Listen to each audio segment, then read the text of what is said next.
Joy to the Lord, all you nations. Come before him singing for joy. Serve the Lord, serve the Lord. Come before him singing for joy. Sing to the Lord with shouts of joy. Let all creation rejoice. Come join the song of praise to our God. He is the Lord. Sa ngalan ng Ama, ng Anak at ng Espiritu Santo. Amen. Sumainyo ang Panginoon. At sumaiyo rin. Mga kapatid, panibagong araw, panibagong buhay, panibagong grasya, panibagong pagpapala. Kaya tayo naman ay magpuri at magpasalamat muli sa Diyos. Pero anong nagiging hadlang ng ating pagpupuri at pasasalamat? Ay dahil tayo ay palagi nakatingin sa ating mga problema o palagi nating pinapansin ang mga taong nagbibigay ng sakit ng loob sa atin. Mga kapatid, lawakan mo pa ang iyong pag-unawa kamukha ng ating Panginoong Hesukristo. Hindi man natin maaalis itong mga taong bumabangga sa ating buhay, kailangan nating maunawaan na kailangan pa rin nating magpatuloy sa mga pinapagawa ng Diyos sa atin. Unang-una, yung dapat sumunod tayo sa kanyang kagustuhan dahil dito lang tayo niya mas pagpapalain at bebendisyonan. Sa mga napakaraming beses na kung saan ginawa lang natin ang ating gusto, nakalimutan natin ang napakahalagang utos ng Diyos. Unahin natin ang kanyang kaharian. Sa mga pagkakataong lumayo tayo sa kanya, na inakala natin na kaya na natin ang lahat. Tayo'y magpakumbaba, aminin natin ang ating pagkakasala para tayo ay makita muling karapat dapat makatanggap sa mga banal na misteryo. Inaamin ko Sa makapangyarihang Diyos at sa inyo mga kapatid, na lubha akong nagkasala sa isip, sa salita, sa gawa, at sa aking pagkukulang. Kaya isinasamo ko sa mahal na Birheng Maria, sa lahat ng mga anghel at mga banal, at sa inyo, mga kapatid, na ako'y ipanalangin sa Panginoong ating Diyos. kaawaan tayo na makapangyarihang Diyos, patawarin tayo sa ating mga kasalanan, at patnubayan tayo sa buhay na walang hanggan. Amen. Panginoon, kaawaan mo kami. Panginoon, kaawaan mo kami. Kristo, kaawaan mo kami. Kristo, kaawaan mo kami. Panginoon, kaawaan mo kami. Panginoon, kaawaan mo kami. Manalangin tayo. Ama naming makapangyarihan, nililiwanagan ng iyong masang ilaw ang mga naliligaw na iyong pinababalik sa daan para ikaw ay matagpuan. Ang mga kabilang sa nananalig sa iyong anak ay pagkalooban mong makapagwaksi sa tanang salungat. Sa ngalang Kristiyano sa iyong tinanggap upang ito ay talagang mapangatawanang ganap. Sa pamagitan ni Jesucristo kasama ng Espiritu Santo, magpasawalang hanggan. Amen.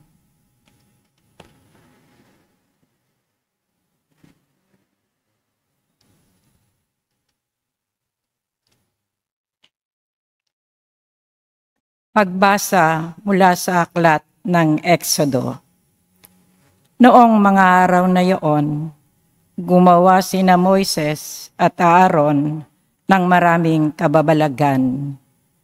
Ngunit hindi rin pumayag ang Parahon na umalis sa mga Israelita sa lupain ng Ehipto.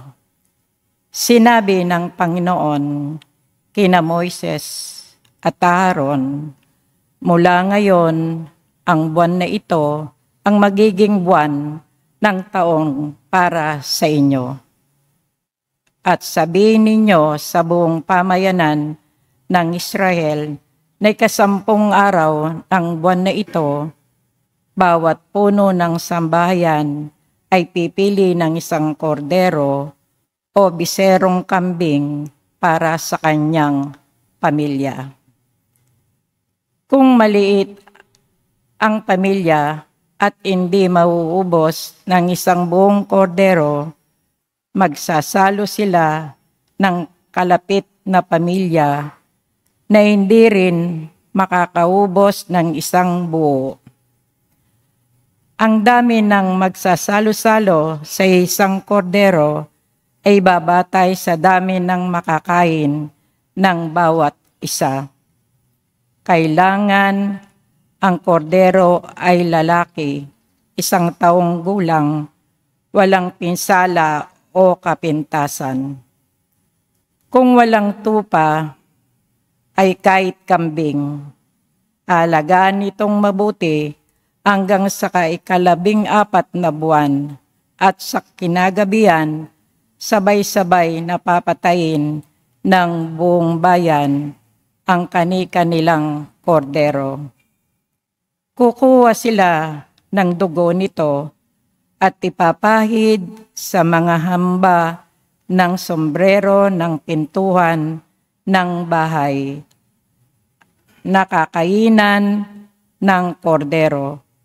Sa gabi ring yun, liritsunin nito at kakain kasama ng tinapay na walang lebadura at ng mapait na gulay. Huwag ninyong kakain ng hilaw o nilaga ang kordero, litsunin nito ng buo, kasama ang ulo, ang mga pata at ang lamang loob. Huwag kayong magtitira para sa kinabukasan. Kung may matitira, sunugin pagkaumaga. Ganito naman ang magiging ayos ninyo sa pagkain nito.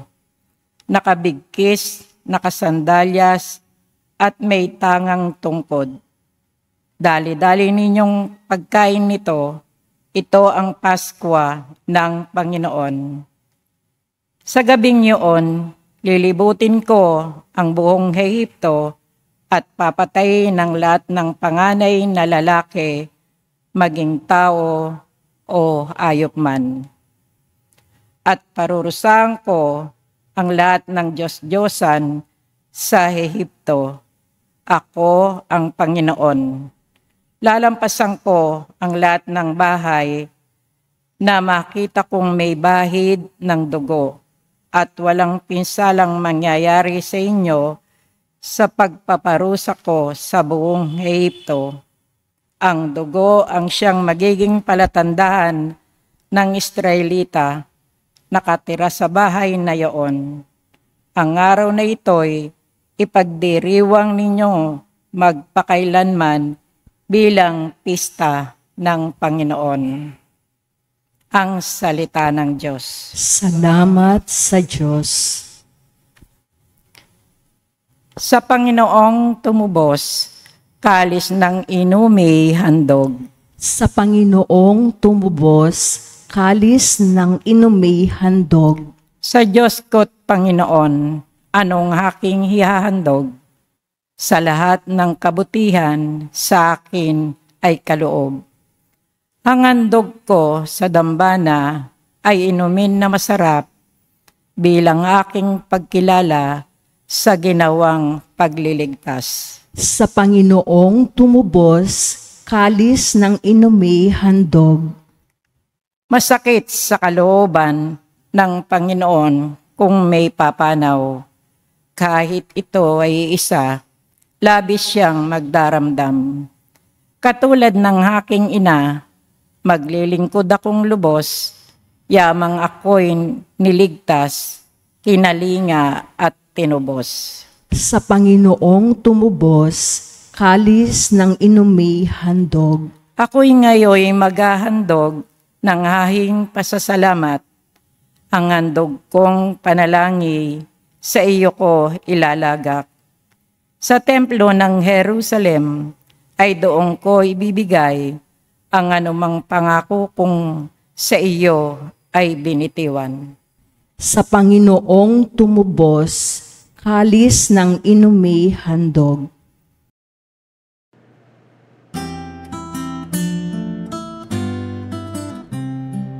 Alleluia, alleluia, alleluia, alleluia, alleluia, alleluia, alleluia, alleluia, alleluia, alleluia, alleluia, alleluia.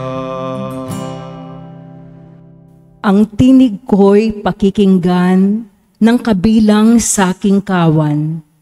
Ako'y kanilang susundan. Alleluia, alleluia. Sumainyo ang Panginoon. At sumaiyo rin. Ang mabuting balita ng Panginoon ayon kay San Mateo. Papuri sa iyo, Panginoon. Nung panong yun, isang araw ng pamamahinga, naparaan si Jesus sa triguhan. Nagutom ang kasama niya mga alagad, kaya nangigtil sila ng uhay at kinain ang mga butil.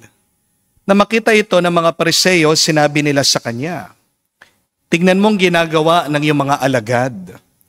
Bawal yan kung araw ng pamamahinga." Sumagot si Jesus, "Hindi ba ninyo nabasa ang ginawa ni David nang magutom siya at ang kanya mga kasama? Pumasok siya sa bahay ng Diyos at kumain ng tinapay na handog sa Diyos at pinakain din niya ang kanya mga kasama. Labag sa kautusan na kanin nilang tinapay na yon, sapagkat ang mga saserdote lamang ang may karapatang kumain niyon. Hindi pa ba ninyo nabasa sa kautusan ni Moises na tuwing araw ng pamamahinga, lumalabag sa batas tungkol sa araw na ito ang mga saserdote sa templo? Gayunman hindi nila pinagkakasala yon. Sinasabi ko sa inyo, naririto ang isang higit na dakila kaysa sa templo. Hindi sana ninyo hinatulan ng mga walang sala kung alam ninyo ang kahulugan ng mga salitang ito. Habag ang ibig ko, hindi hain. Sapagkat ang araw ng pamamahinga ay nasa ilalim ng kapangyarihan ng anak ng tao." Mga kapatid, ang mabuting balita ng ating Panginoon. Pinupuri ka namin, Panginoong Hesukristo. Magandang araw po muli sa inyong lahat. Magandang araw po, Father. At welcome po sa ating mga bisita. We're so happy to have you, to be with you in this Holy Mass. Halimbawa po, isang araw, kayo ay naglalakad sa daan. At bigla-bigla sa iyong paglalakad, natapilok ka dito sa isang malaking bato, hindi mo napansin. Nadapa ka, nasugat ka, at nasaktan ka. Ang tanong, magagalit ka ba dun sa bato na tinamaan mo? Mumurahin mo ba yung batong yun? Susumpain mo ba yung batong nakasakit sa'yo? Ano pong sagot niyo? Kung matino ka, di ba hindi? Kung may isip ka lang at maliwanag ang iyong kaisipan, mauunawaan mo, bato yun. Walang kasalanan yun. Yung bato na una sa'yo doon sa daan na yun. Amen? Mga kapatid, magandang unawain ito. Na minsan sa ating paglalakbay sa buhay, meron kang mamimit, makakasalubong na tao na parang bato. Hindi po ba? Hindi mo maiiwasan. May mga tao talagang magkukross ang ating landas. Na masasagi tayo, natatamaan tayo, na sila'y makakasakit sa atin. Pero kapatid, wag sanang sasakit ang iyong loob. Wag ka sanang magalit sa kanila. Dahil tayong lahat sa ating paglalakbay sa buhay, ay may sarili tayong kalayaan. Meron tayong kanya-kanyang kalagayan. At meron din tayong sarasariling kagustuhan.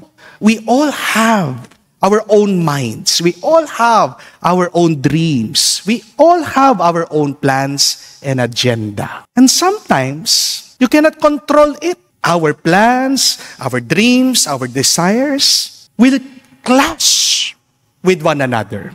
Amen? Minsan, hindi mo talaga maiiwasan na magkakaroon ng banggaan ng kagustuhan ng mga tao. Pero aminin natin, masakit ito. Mahapdi ito. Mahirap ito. Kapag hindi mo nakukuha yung gusto mo. Di po ba? Ang sakit, bakit ako? Hindi nangyayaring gusto ko, bakit yung sa kanya nangyayari? Di po ba? Pero ang tanong ko, ito na naman. Mababawasan ba yung sakit ng loob mo sa pagrereklamo mo? Di ba hindi? Kapag nagalit ka, mababago mo ba ang sitwasyon ng iyong buhay? Di ba hindi? Kapag sinisisi mo ang iba dyan sa iyong kalagayan, gaganda ba ang buhay mo? Di ba hindi? Mababawasan ba ang pagdurusa ng iyong nararamdaman dahil sa iyong panghuhusga sa ibang tao? Di ba hindi? Dahil sa iyong galit. Dahil sa iyong pagrereklamo, dahil sa iyong negatibong pag-iisip, dahil sa paninisi mo diyan sa ibang tao. Kaya ang pangit ngayon ng kalagayan mo. Kaya hindi ka masaya, kaya hindi ka payapa. Amen? At anong kailangan mong gawin para mabawasan yung sakit ng iyong nararamdaman? Kapatid, kailangan mo lang lawakan ang iyong pag-iisip.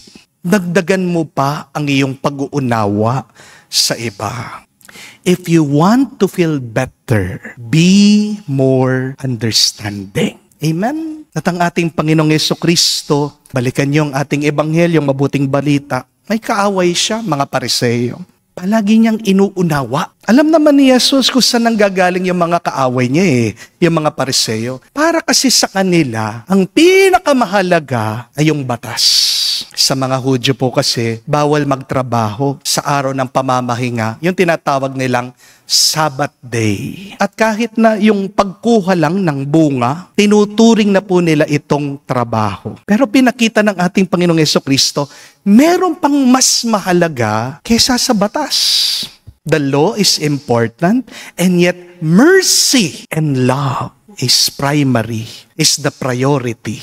Ang batas na walang awa at pagmamahal, nagiging pabigat at parusa. Di po ba? Kaya nga po, tinuruan niya, pinapalawak niya ang pag-unawa ng mga kaaway niya tungkol sa kung ano talaga ang mahalaga para sa Diyos. Sabi niya, I desire mercy at sacrifice. Pero nauunawaan talaga ni Jesus kahit na paano niya pangaralan itong mga Pariseo. Para silang mga bato, matigas ang kanilang ulo, matigas ang kanilang puso. Ang gusto ng mga Pariseo ay bumabangga sa kagustuhan ng Diyos. Pero hindi hinayaan ni Jesus yung katigasan ng ulo nila at puso nila na sugatan ang kanyang damdamin. Hindi niya hinayaan yung katigasan ng ulo nila na maging hadlang sa pagsunod naman niya sa kagustuhan ng Diyos Ama. Mas pinili bandang huli ni Jesus ang intindihin sila kaysa sa magalit siya, kaysa sa malungkot siya dun sa kanilang sinasabi at ginagawa sa kanya. Mga kapatid, kapag kulang ka sa pag-unawa, lalong magiging mahirap, sakit ang iyong karanasan, lalo ka lang magdurusa sa iyong buhay. Magandang itanong, sino ba yung mga bato ko sa buhay? Sino yung mga hindi ko inaalis sa aking isip at puso? Na kahit na hindi mo na sila katabi, tingnan mo, nagmumukmuk ka. Kasi nandyan lahat sa isip mo. Dala-dala mo dyan. Dito kaya ang tigas-tigas na nga no? Ang shoulders mo. Please, let them go. Amen? Marami po yan. Una na dyan, aminin nyo. Kayo mga mag-asawa, mga asawa nyo, parang bato pinupukpok nyo sa ulo nyo. Di po ba? Kasi meron kang gusto, meron siyang gusto. Sinong mananalo sa inyo? Yung iba nagpapakamartir para sa pamilya nila. Pero yung asawa naman nila, dulong, sa bisyo, papakamatay, ginagawa yung tukso. Ganyan din, aminin nyo, minsan para mga bato yung mga anak nyo. Kasi meron silang gusto para sa kanila, yun yung makakabuti. Kayong mga magulang, meron kayong gusto para sa kanila na mas makakabuti sa kanila. Sinong mananalo? Kamukha po nung isang nanay, dumating po dito sa parokya, iniiyakan yung anak niyang dalaga. Hindi pa daw po nakatapos sa pag-aaral, nagkaroon ng boyfriend. Nung nakilala po ng nanay yung boyfriend niya, napakabastos daw po ng ugali. Walang modo, walang galang, walang respeto. Mismo sa kanya, yung nanay, nitong dalaga. Kahit na anong sabihin niya, ng nanay niya, anak, sigurado ka ba? Patay na patay daw po yung kanyang dalaga dito sa kanyang boyfriend.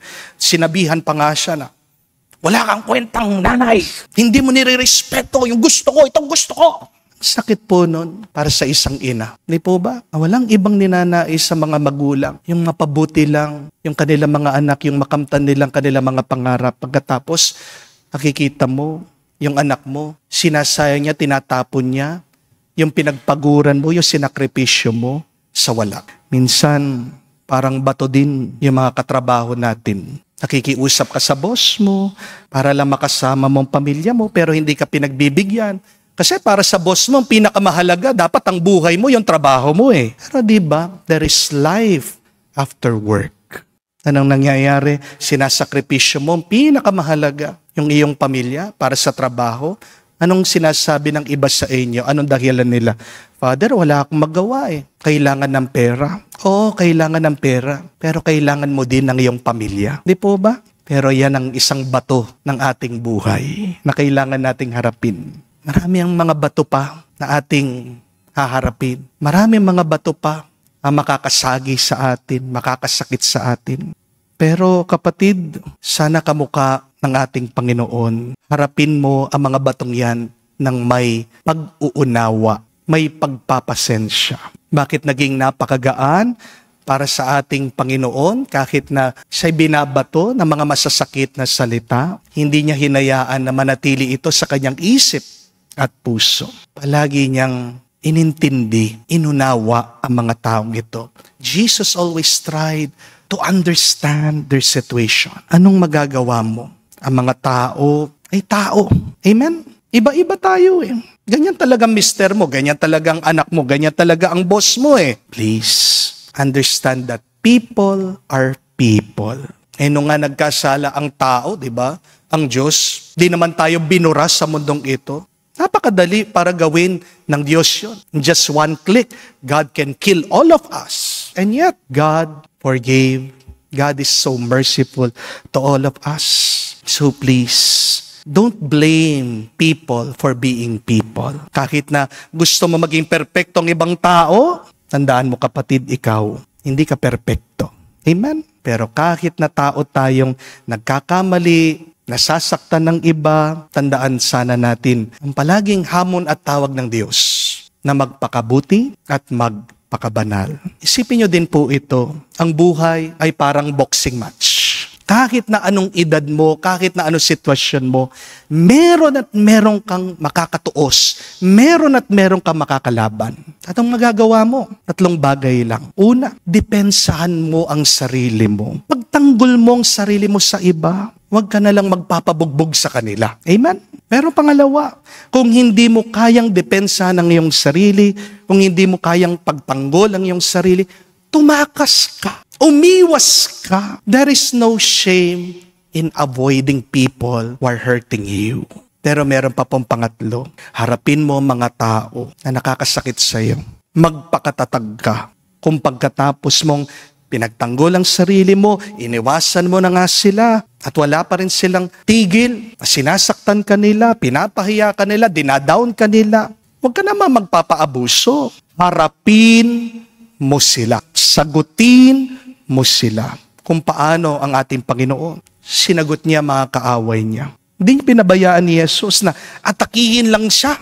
At paano sumagot ang ating Panginoon? May katalinuhan, may karunungan. Hindi po siya nakipagsuntukan, ha? Ginamit daw ni Jesus ang Biblia mismong salita ng Diyos para sagutin itong mga taong may masamang nais sa Kanya. Sabi nga ni Jesus, kung mababasa nyo nga ang banal na kasulatan, si Haring David, kinain niya yung pinagbabawal na pagkain. Tingnan niyo po, kapag alam mo ang salita ng Diyos, lumalawak ang iyong pag-unawa. Kapag nasa isip mo at puso mong salita ng Diyos, may panlaban ka, may pandepensa ka sa hamon ng buhay. Kapatid, laliman pa natin ang ating pag-unawa para hindi po tayo magdusa. At kung nasasaktan ka ng iba, manatili ka kay Jesus at hayaan mong turuan ka ng ating Panginoon, magkaroon ng kapayapaan at hayaan mo ang Diyos siyang magtanggol sa iyo. Amen. Tumayo po tayo. Manalangin tayo sa pamamagitan ni Kristo. Sambahin natin ang Amang nasa langit sa ating pananampalataya, pag-ibig at mahabaging awa. Ating sabihin, Panginoon, dinggin mo kami. Panginoon, dinggin mo kami.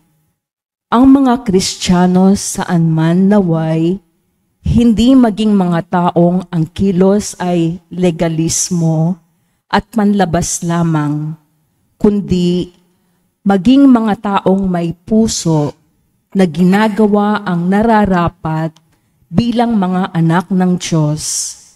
Manalangin tayo sa Panginoon. Panginoon, dinggin mo kami. Ang mga bansa sa mundo naway matutong gumalang at tumulong sa isa't isa at hindi manggamit lamang kundi makipag-ugnayan ayon sa katarungan at pagkakasundo. Manalangin tayo sa Panginoon. Panginoon, dinggin mo kami. Ayon sa udyok ng habag ni Kristo, naway hindi natin hatulan ang mga nagkakamali, kundi bigyan pa sila ng bagong pagkakataon. Manalangin tayo sa Panginoon. Panginoon, dinggin mo kami. Sa katahimikan po ng ating puso, magitin din natin sa Diyos ang ating mga personal na pangangailangan. Panginoong Diyos, huwag mo kaming hingaan ng anumang sakripisyo maliban sa tunay na pagbabalik loob, tapat na pananampalataya at paglilingkod na may pagmamahal. Bigyan mo kami ng lakas na dumito ka sa amin ngayon at magpa sa walang hanggan. Amen.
Nalangin kayo mga kapatid, para ng ating mga paghahain ay kalugdan ng Diyos amang makapangyarihan. Tanggapin nawa ng Panginoon itong paghahain sa iyong mga kamay sa kapurihan niya at karangalan sa ating kapakinabangan at sa buong sambayanan niyang banal. Ama naming lumikha, tunghayan mo ang mga alay ng iyong sumasamong sambayanan at tanggapin mo ang mga ito para madagdagan ng iyong kabanalan sa mga nananalig na tunay sa pamagitan ni Jesucristo kasama ng Espiritu Santo magpa sa walang hanggan. Amen. Sumainyo ang Panginoon. At sumaiyo rin. Itaas sa Diyos sa inyong mga puso at diwa. Itinaas na namin sa Panginoon. Pasalamatan natin ang Panginoong ating Diyos. Marapat na siya ay pasalamatan. Ama naming makapangyarihan, tunay nga marapat ikaw ang aming pasalamatan sa pamagitan ni Jesucristo na aming Panginoon. Utang na loob na nagbubunsod upang gunitain ang kamatayan niya para kami buhay. Pagtitiwala ang sanhi ng ligayang di malilimot sa pagkabuhay niya sa aming kaloob. Pag-asa ang dahilan ng pagiging handa para sa pagbabalik niyang totoong dakila. Kaya kaisa na mga anghel nagsisiawit ng papuri sa iyo, na walang humpay sa kalangitan kami nagbubunyi sa iyong kadakilaan.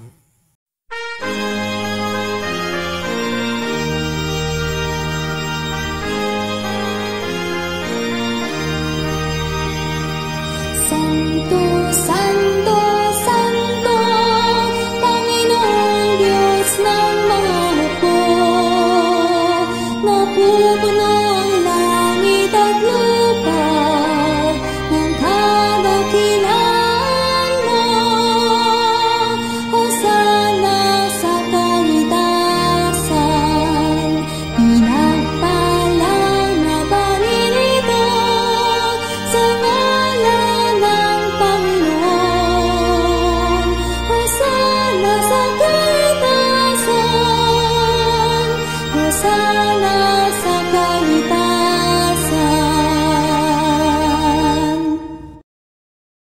Ama naming banal, ikaw ang bukal ng tanang kabanalan. Kaya't sa pamagitan ng iyong Espiritu, gawin mong banal ang mga kaloob na ito, upang para sa amin, maging katawan at dugo ng aming Panginoong Heso Kristo. Bago niya pinagtiisang kusang loob na maging handog, hinawakan niyang tinapay, pinasalamatan kanya. Pinagati-hati niya yon, inabot sa kanyang malagad at sinabi, "Tanggapin ninyong lahat ito at kanin. Ito ang aking katawan, na ihahandog para sa inyo."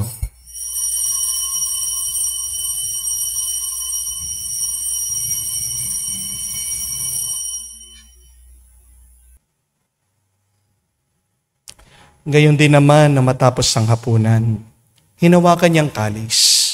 Muli kanyang pinasalamatan. Inabot niya ang kalis sa kanyang malagad at sinabi, "Tanggapin ninyong lahat ito at inumin.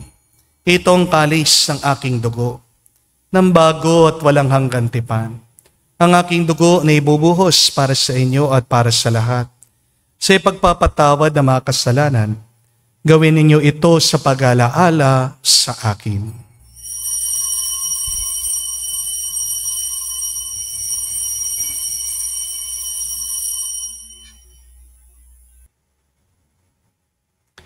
Ang misteryo ng pananampalataya.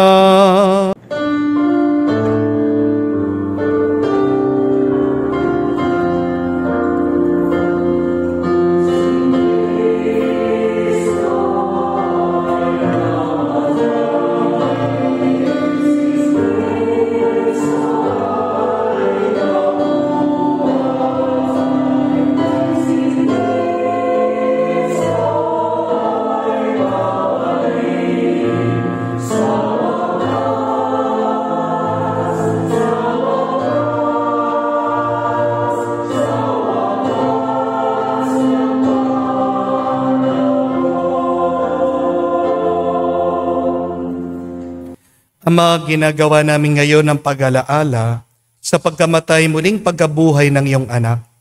Kaya tinialay namin sa iyong tinapay nagbibigay buhay at ang kalis na nagkakaloob ng kaligtasan. Kami nagpapasalamat dahil kami iyong minarapat na tumayo sa harap mo para maglingkod sa iyo. Sinasamo namin kami magsalo-salo sa katawan at dugo ni Kristo ay mabuklod sa pagkakaisa sa pamagitan ng Espiritu Santo. Ama, lingapin mong iyong simbahan, laganap sa buong daigdig.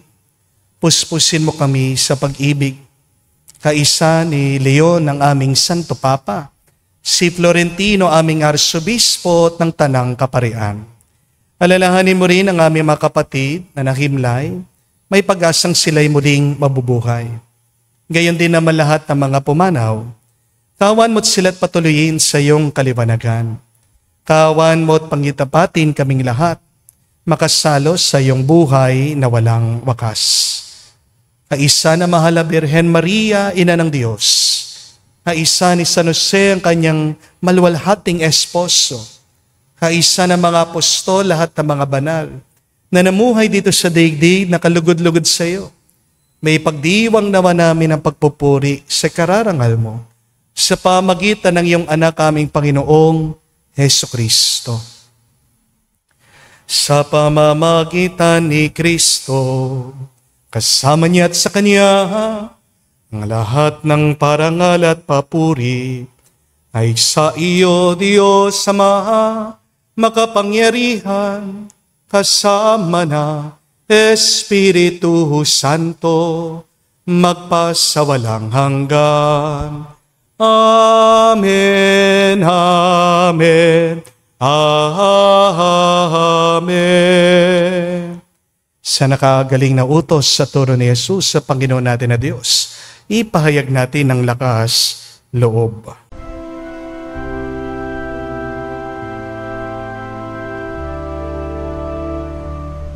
Ama namin, sumasalangit ka, sambahin ang ngalan mo, mapasa amin ang kaharian mo, sundin ang loob mo dito sa lupa, para nang sa langit. Bigyan mo kami ngayon ng aming kakanin sa araw-araw, at patawarin mo kami sa aming mga sala, para ng pagpapatawad namin sa nagkakasala sa amin. At huwag mo kami ipahintulot sa tukso, at iadya mo kami sa lahat ng masama. Hinihiling namin kami adya sa lahat ng masama, pagkalooban ng kapayapaan araw-araw, iligtas sa kasalanan, ilayo sa lahat ng kapahamakan, samantalang aming pinanabika ang dakilang araw ng pagpapahaya ng tagapagligtas naming si Jesucristo. Sapagkat iyo ang kaharian at ang kapangyarihan at ang kapurihan magpakailanman. Amen. Panginoong Jesucristo, sinabi mo sa mga apostol, kapayapaan ang iniiwan ko sa inyo. Ang aking kapayapaan binibigay ko sa inyo. Tungayan mo ang aming pananampalataya at huwag ang aming pagkakasala. Pagkalooban mo kami ng kapayapaan at pagkakaisa ayon sa iyong kalooban, kasama ng Espiritu Santo, magpasawalang hanggan. Amen. Kapayapaan ng Panginoon ay laging sumainyo. At sumaiyo rin. Magbigayan po tayo ng kapayapaan sa bawat isa. Pisuyo po, kapayapaan po sa inyong lahat.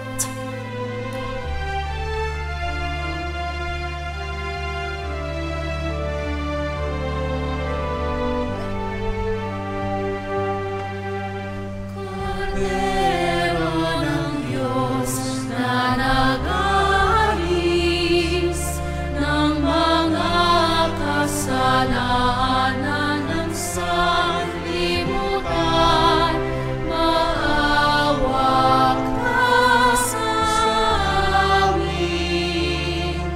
Maawa ka sa amin.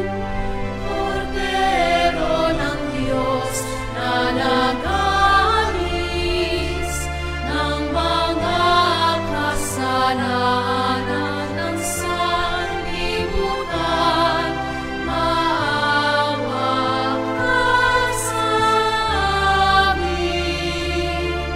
Maawa ka sa amin. Kordero ng Diyos na nag-aalis ng mga kasalanan ng sanlibutan, ipagkaloob mo sa amin ang kapayapaan. kapatid, naririto ang ating Panginoong Jesucristo, ang Kordero ng Diyos. Siya nag-aalis ng mga kasalanan ng sanlibutan. Mapalad tayong lumalapit sa piging ng Kordero. Panginoon, hindi ako karapat-dapat na magpatuloy sa iyo, ngunit sa isang salita mo lamang ay gagaling na ako.